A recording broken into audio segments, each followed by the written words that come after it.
عمرك فكرت تخش جوه جسمك وتعرف خباياه واسراره؟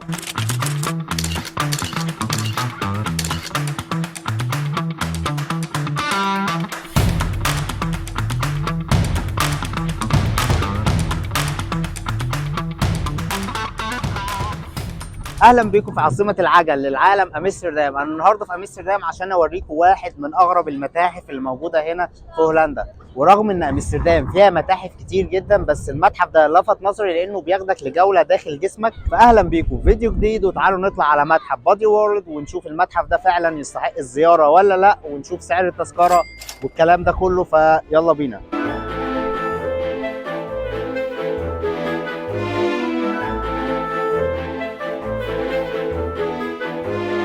بص، احنا وصلنا المكان اهو. المكان بيبعد حوالي 100 متر من الدام سكوير، وبيبعد حوالي 500 متر من الترين ستيشن.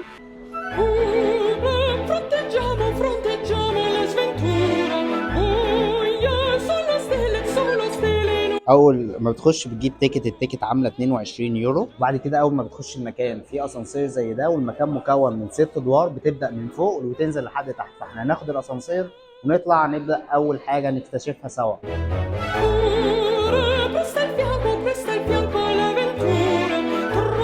اول ما بتخش على طول الدور السادس بيتكلم عن مخ الانسان والخلايا العصبيه. بصوا، ده مخ انسان حقيقي، وده اللي بيحمي المخ، ودي كلها اجزاء موجوده بداخل جسم الانسان. وبعد كده تيجي هنا، دي الخلايا العصبيه اللي متصله بكل جسم الانسان. سبحان الله. وكل حاجه موجوده جوه المتحف ده لناس حقيقيه. ودي راس جسم انسان حقيقي، بصوا شكله يا سبحان الله، وقسمنا نصين. ده كان انسان حقيقي في يوم من الايام. بصوا تفاصيل الدماغ من جوه عامله ازاي.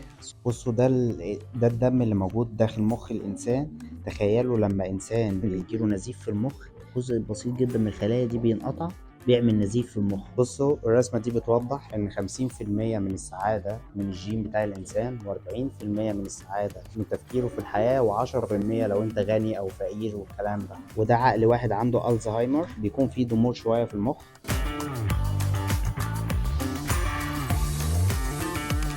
بعد كده أول ما بتنزل الدور الخامس، الدور الخامس بيتكلم عن العظام في جسم الإنسان. أول حاجة ما بتنزل فيه ده بيوريك شكل الناس وهي بتلعب باليه، ازاي العضلات بتبقى مشدودة وكده. بص التفاصيل في جسم الإنسان، سبحان الله. وده هيكل عظمي حقيقي لجسم الإنسان. في هنا دي عظمة حقيقية لجسم الإنسان، والفراغات اللي جوه العظمة دي بسبب نقص الكالسيوم في الجسم، عشان كده بيقول لك اشرب لبن كتير عشان تعوض الفراغات دي. وده أصغر عظم موجود في جسم الإنسان. وبعد كده دي مسؤولة عن السمع. وده تكوين جمجمة جسم الإنسان. وده هنا تكوين لعظام الكتف، وبرضه دي عظام الكتف، ودي عظام الأصابع، وعظام القدم. وده هنا بيشرح لك تفاصيل العضل في جسم الانسان لما بتتحرك، عشان كده تلاقي مثلا عضله مشدوده وعضله مرخيه لسه محتفظ برموشه وحواجبه، فسبحان الله. وده دراع انسان بيوضح فيه العضل مع العظم الموجود في جسم الانسان. ودي رجل انسان مكسوره، بيوضحوا هنا ان لما الرجل الانسان تتكسر ان هو العظم بيلم لوحده، بس ساعات بيحتاج للدعامه دي عشان العظم يلم. والناس دي كلها كانت كاتبه اقرار ان هي بعد ما تموت يستخدموا اجسامهم فدا العلم وكده. بعد كده هننزل الدور اللي تحته، الدور الرابع. وطول ما انت نازل من دور لدور في جمل شبه دي بتدل عن السعاده وكده. and now it's on you to take action. وده الدور الرابع. بعد كده الدور الرابع بيتكلم عن قلب الانسان اول ما بتخش في الجسم ده. ده جسم انسان حقيقي. بص التفاصيل اللي موجوده في جسمنا.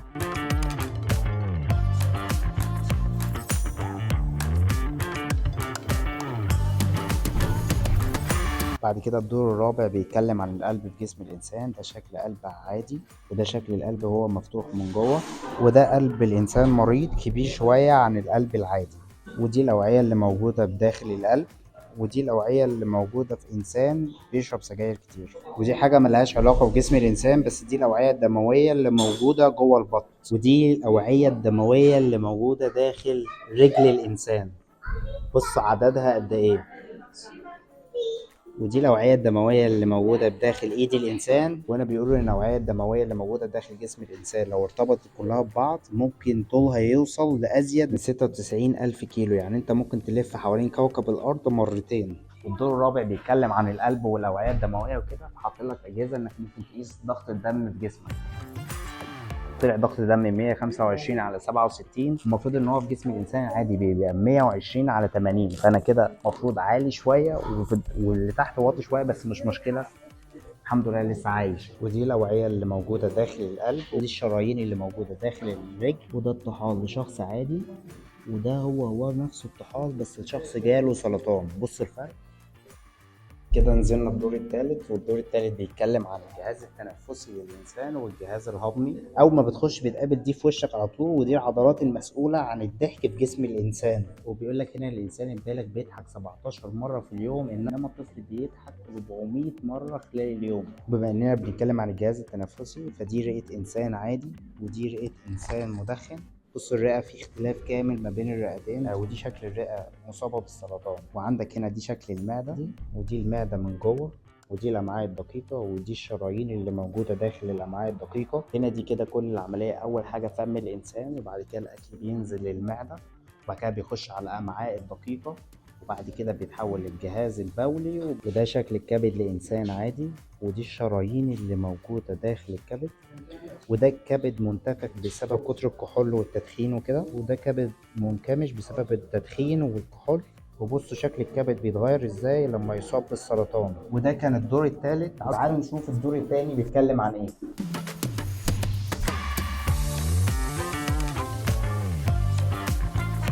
بعد كده الدور الثاني بيتكلم عن الجهاز التناسلي في جسم الانسان، ودي هنا ناس قاعده بتلعب، ودي كلها اجسام حقيقيه. يعني انا مش متخيل ان دي كلها اجسام حقيقيه بيلعبوا لعبه الموت. وبصوا الصياعه دي المفروض ان هم بيلعبوا عادي وبيدوا كارت لبعض عن طريق الرجل. اول حاجه ده الجهاز التناسلي الذكري، ما بين الكليه للجهاز التناسلي الذكري حوالي 20 سنتيمتر.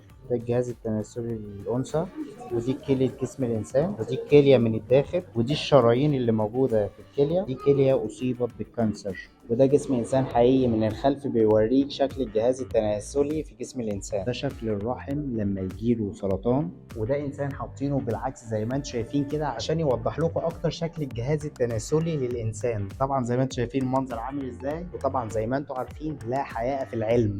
وده عضو ذكري مقطعينه شرايح زي ما انتم شايفين، وربنا ما يكتبها على حد. وبعد كده هناخد اخر دور معانا، وتعالوا نستكشف ايه اللي موجود في اخر دور في جسم الانسان. واخر دور بيتكلم عن الاجنه في اعمارهم المختلفه، والاجنه دي كلها اجنه حقيقيه اتحطت هنا في المتحف بموافقه الوالدين ان هم يتعرضوا في المتحف. ده جنين عنده 27 اسبوع بيبقى شكله عامل كده، وده جنين عنده 25 اسبوع، وده جنين عنده 23 اسبوع، ودوت 19 اسبوع، 18 اسبوع، وده الجنين وهو عنده 12 اسبوع، وده 11 اسبوع، 10 أسابيع، 8 أسابيع، 6 أسابيع، 5 أسابيع. بصوا حجمنا بيبقى قد إيه وإحنا صغيرين، يعني يعتبر حجم لا يذكر. وبصراحة المتحف كله خلاني أفكر في الآية القرآنية اللي بتقول ولقد خلقنا الإنسان في أحسن تقويم. يعني سبحان الله كل الحاجات دي جوه جسمنا وإحنا مش حاسين، وعمالين نهمل في جسمنا ومش محافظين عليه. وبس دي كانت نهايه الفيديو هنا في امستردام. وهل المتحف يستحق الزياره ولا لا؟ صراحه انا شايف ان المتحف يستحق الزياره، بس التذكره غاليه شويه 22 يورو. وبس دي كانت نهايه فيديو النهارده. يا رب يكون الفيديو عجبكم، واكتبوا لي في الكومنتات لو عايزين تعرفوا معلومات اكتر وحاجات اكتر عن هولندا. اشوفكم الفيديو الجاي، يومكم لذيذ، سلام.